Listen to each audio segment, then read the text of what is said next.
Po tayo. Mm. Mm.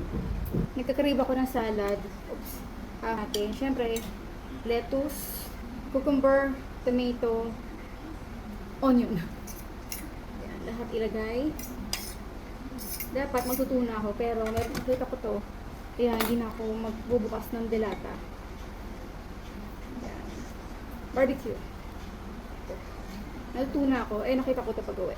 So, ano na lang, barbecue na lang. Huwag mo tayo maglalagay ng asin dito sa ating salad kasi magtutubig.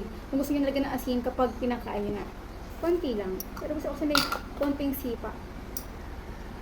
Konti lang talaga, guys. Ayan lang siya. Konting oil. Ito yung favorite kong dressing. Siyempre, toasted sesame.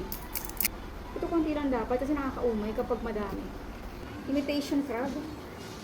Huwag kalimutan. Kung wala, okay lang naman yun. Pero mas masarap kasi diba?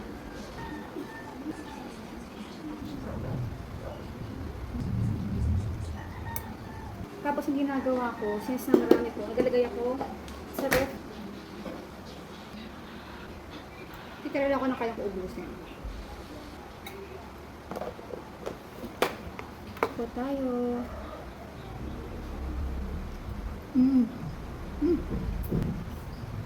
Diba? Yun o. May kick na anghang. Sarap.